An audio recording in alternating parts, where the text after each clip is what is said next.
Welcome to ఏత్రా. గత ఎపిసోడ్లో మనం మాట్లాడుకున్నట్లుగా నా షిరిడి టూర్లో నేను షిరిడిలో 2 ప్లేసెస్ని ప్రధానంగా కవర్ చేశాను. ఒకటి సాయి హెరిటేజ్ విలేజ్, రెండవది సాయి తీర్థ్. రెండు కూడా అద్భుతమైన ప్రదేశాలు. నేను రికమెండ్ చేస్తాను, ఎవరు వెళ్ళినా షిరిడికి ఈ 2 ప్లేసెస్ని కూడా తప్పకుండా చూడండి అని. దేవస్థానంకి ఒకటి ఇటువైపు, ఒకటి అటువైపు, రెండు కూడా టైం పట్టేటివే. మీరు ఒకవేళ 1 డే మీరు వీటి కోసం కేటాయించాలని అనుకుంటే మార్నింగ్ 10:30, 11 ఆ టైంకి సాయి తీర్థ్ ఓపెన్ అయిపోతుంది. సో అదొక 4 అవర్స్ టైం పడుతుంది మీకు. అక్కడ 3 అవర్స్ 4 అవర్స్ టైం పట్టేస్తుంది. సో మధ్యాహ్నానికి అయిపోతే సాయంత్రం కొంచెం అక్కడ నుండి బయటకు వచ్చిన తర్వాత కొంచెం రిలాక్స్ అయ్యి మీరు ఈవినింగ్ 4:35 ఆ టైంకి మీరు మళ్ళీ హెరిటేజ్ విలేజ్కి వస్తే టిల్ 7:30 వరకు కూడా మీరు అక్కడ టైం స్పెండ్ చేయొచ్చు. There are so many activities, there are so many subjects to be discuss here.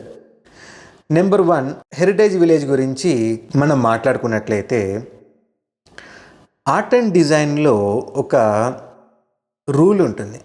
అదేంటనంటే story telling. ఏ అంశమైనా మీరు తీసుకోండి, ఏ విధానాన్నైనా మీరు అనుసరించండి, అంటే మీరు మీ యొక్క డిజైన్ని ఎగ్జిక్యూట్ చేసేటువంటి క్రమంలో you can take the shapes, you can take the objects, anything. There are multiple ways to project your ideas, but only the thing major element is story telling. So story అనేటువంటిది చాలా important. Be it photography, be it design, anything could be. Creative వరల్డ్లో మీకు డిజైన్లో story telling అనేటువంటిది కనుక మీరు miss అయ్యారా, మీరు ఎంత చేసినా వేస్ట్. రెండవది, మీకు ఎప్పుడైనా కానీ బ్యూటీ అంటే ఏంటి అనేటువంటిది మీకు కాన్సెప్ట్ వచ్చిందని అనుకోండి, ఎంత లైవ్లీహుడ్గా ఉంది మీ డిజైన్ అనే దాని మీదనే మీ డిజైన్కి ఉండేటువంటి వాల్యూ లెక్కించబడుతుంది. సాయి హెరిటేజ్ విలేజ్లో మీరు గమనించారనుకోండి, అక్కడ ఉన్నటువంటి బొమ్మల దగ్గర ఎంత డీటెయిలింగ్ ఇచ్చారు. సో ఆ నరాలైనా కానీ, బట్టల మడతలైనా కానీ, ఎమోషన్స్ అయినా కానీ, ఎక్స్ప్రెషన్స్ అయినా కానీ, బాబావారి యొక్క జీవిత చరిత్రలోని ప్రధాన ఘట్టాలని అక్కడక్కడ ఎంత క్లీన్గా చూపించారో చూడండి. ఆనాటి కాలంలో ఏ విధంగా ఉందో షిరిడి ఊహించడమే గగనం. దానికి ఇంత లెవెల్లో ఎగ్జాక్ట్ పొజిషన్స్, ఎగ్జాక్ట్ సిచ్యువేషన్స్ని రీక్రియేట్ చేయడం అది ఇంకా పెద్ద టాస్క్. సో సాయి హెరిటేజ్ విలేజ్లో మీరు ఎన్నెన్నో రకాలైనటువంటి ఆర్టిఫెక్ట్స్ చూస్తూ ఉంటారు.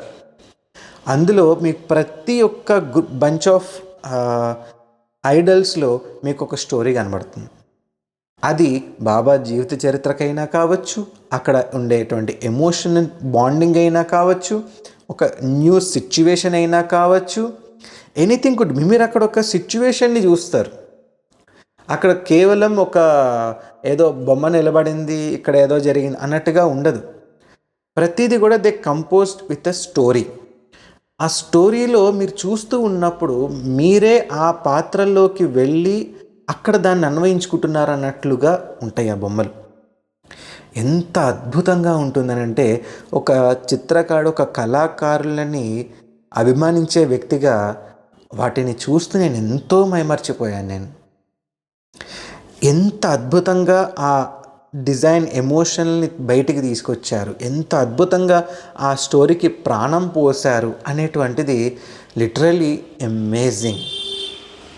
మీరు కూడా ఎప్పుడన్నా కానీ షిరిడీకి వెళితే తప్పకుండా సాయి హెరిటేజ్ విలేజ్ని చూడండి. ఇక రెండవది సాయి తీర్థ్.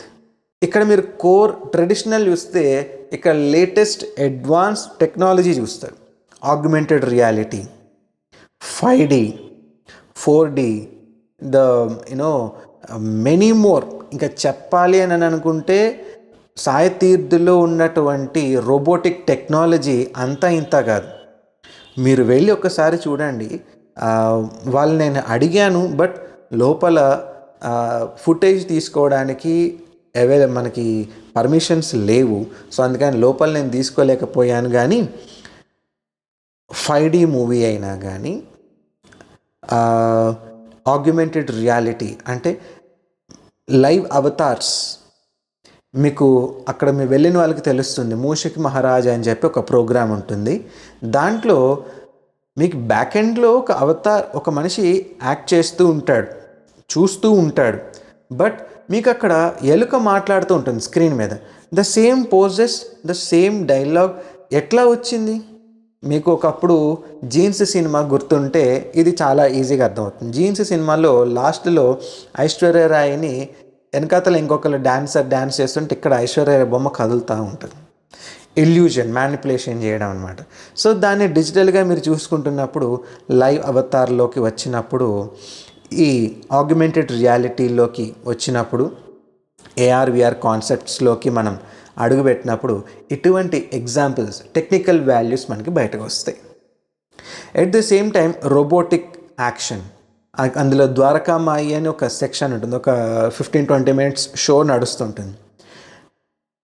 ఒక ప్రోగ్రామ్ లైవ్లో మీకు ప్లే అవుతుంటుంది. మల్టిపుల్ టైమ్స్ అది ప్లే అవుతూ ఉంటుంది. ఒకే విధంగా ప్లే అవుతుంది. It's all programmed programme.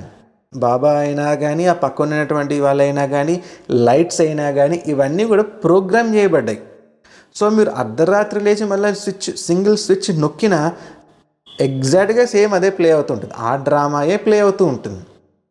కానీ the action, live movie, it's all about robotic. So మీరు మామూలుగా కనుక చూస్తే అక్కడ మేకప్ అది వేశారు కాబట్టి మీకు అంత ఎమోషనల్గా కనెక్ట్ అవుతాము.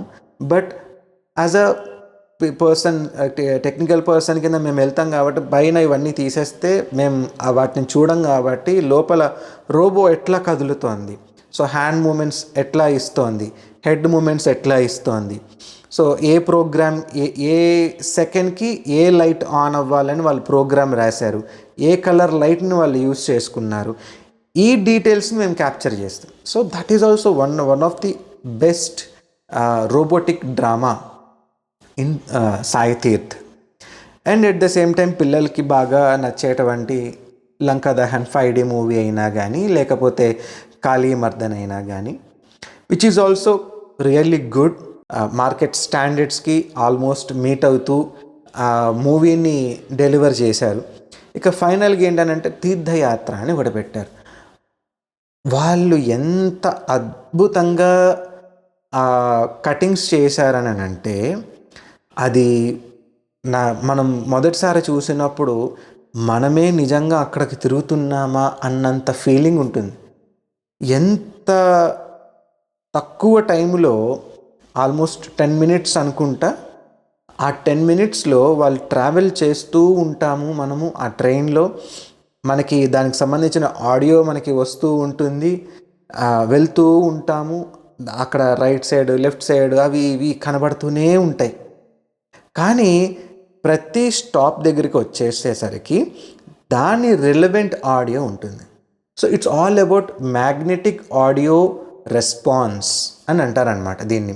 అంటే ఆ ట్రైన్ అనేటువంటిది మీకు సిస్టమేటిక్గా టైం ప్రకారం బెల్ట్లో వేసినట్టు వెళ్ళిపోవు. అక్కడ ఒక ఆపరేట్ చేస్తూ ఉంటాడు. సో ఆపరేట్ చేస్తూ ఉన్నప్పుడు ట్రైన్ ఎప్పుడైతే వెళ్తుందో how they will calculate the time duration కదా. సో టైం డ్యూరేషన్ని ఎట్లా క్యాలిక్యులేట్ చేస్తారు? It's highly impossible. And that is not played to the all the trains. Individual బోగీకి ఇండివిజువల్గా ప్లే అవుతూ ఉంది. How? That is what magnetic audio అన్నమాట. సో ఎప్పుడైతే పట్టాల మీద ట్రైన్ వెళ్తూ ఉందో, ఆ బోగి ఎప్పుడైతే వెళ్తూ ఉందో, పర్టికులర్ ప్లేస్ దగ్గర మ్యాగ్నెటిక్ టచ్ దానికి తగులుతూ ఉంటుంది. సో ఇది ట్రిగర్ అవుతుంటుంది. సో ఈ ఆడియో ఇప్పుడు ప్లే అవ్వాలి, నెక్స్ట్ ఆడియో, ఆ తర్వాత ఆడియో. ఈ విధంగా చైన్ సిస్టంలో దాన్ని మ్యాగ్నెటిక్ ద్వారా ట్రిగర్ చేసుకోవడం వల్ల ఏమవుతుందనంటే, అది నెక్స్ట్ వచ్చేటువంటి టెంపుల్కి జస్ట్ కొన్ని ఫ్యూ మీటర్స్ ముందు నుంచే ఆ ఆడియో ప్లే అవుతుంటుంది. ఎప్పుడైతే ఆ టైం అయిపోతుందో మనకు ఎగ్జాక్ట్గా ఆ డ్యూరేషన్ ట్రైన్ వెళ్ళే డ్యూరేషన్ ఎగ్జాక్ట్ సేమ్ ఉంటుంది. సో అందుకనే మనం ఎగ్జాక్ట్గా టెంపుల్ దగ్గరకు వచ్చేసరికి సింక్రనైజ్ అవుతూ ఉంటాం. సో ఎంత బ్యూటిఫుల్ మెకానిజం ఇది. ఈ మెకానిజంని మనం అర్థం చేసుకున్నాం అనుకోండి, మన లెర్నింగ్స్లో ఏ విధంగా దీన్ని ఇంప్లిమెంట్ చేసుకోవచ్చు, ఎంత ఇన్నోవేటివ్గా ఈవెంట్స్ని మనం కండక్ట్ చేసుకోవచ్చు, ఎంత ఇన్నోవేటివ్గా మనం పీపుల్కి సజెషన్స్, డైరెక్షన్స్ ఇవ్వవచ్చు. ఒక మనిషి ఒక ప్లేస్ నుంచి నెక్స్ట్ ప్లేస్కి వెళ్ళాడు, అక్కడ ఏ ఇన్ఫర్మేషన్ రావాలో అక్కడ రావాలి. ఇక్కడ నుంచే వాడికి అక్కడికి వెళ్ళిన తర్వాత ఏ ఇన్ఫర్మేషన్ రావాలో ఇప్పుడే ఇచ్చేస్తే వాడు అక్కడికి వెళ్ళేసరికి మర్చిపోతాడు. అట్లా మనం ఎన్నెన్నో రకాలుగా దీన్ని ఒక బెస్ట్ ఎగ్జాంపుల్గా తీసుకుని దానిని మనం మన యొక్క యాక్టివిటీస్లో ఇంప్లిమెంట్ చేసుకోవచ్చు. సాయి తీర్థ్, సాయి హెరిటేజ్ విలేజ్ ఈ రెండూ కూడా లెసన్ల పరంగా చాలా అద్భుతమైనటువంటి ప్లేసెస్. నెక్స్ట్ టైం మన స్టూడెంట్స్తో నేను ఒకసారి పర్మిషన్ తీసుకొని వాళ్ళందరికీ తీసుకుని వెళ్తాను. సో నాతో పాటు రండి, నేను తీసుకుని వెళ్ళి చూపిస్తాను ఎక్కడెక్కడ ఏవి నేర్చుకోవాలి, ఎక్కడ ఎలాంటివి ఉన్నాయి అనేటువంటివి. I will show you with live examples. మీకు అక్కడ అన్నీ కూడా క్లియర్గా అర్థమవుతూ ఉంటాయన్నమాట. ఈ విధంగా నా షిరిడి ట్రిప్ అనేటువంటిది జరిగింది. సో నెక్స్ట్ ఇక్కడ నుంచి బాబావారి పర్మిషన్ తీసుకున్నాం కాబట్టి ఇక్కడ నుంచి అకాడమిక్లోకి వెళ్ళిపోదాం. సో అకాడమిక్లో మనం ఫస్ట్ స్టార్ట్ చేసేది ఏంటి అని అంటే design psychology. So design psychology అనేటువంటిది ఆల్మోస్ట్ అందరూ కూడా మర్చిపోయారు. సో డిజైన్ సైకాలజీ అనేటువంటిది మనకి అర్థం కాకపోతే మనం ఏది డిజైన్ చేయలేం. సొసైటీలో ఇది చాలా ల్యాగ్ అయిపోయింది, అండర్ రేటెడ్ అయిపోయింది. దీని నుంచి వచ్చినటువంటి పిల్లలు మార్కెటింగ్ మీద బాగా హైప్ వెళ్ళాయి, బట్ డిజైన్ సైకాలజీ అనేటువంటిది చాలా అండర్ రేటెడ్ అయిపోయింది.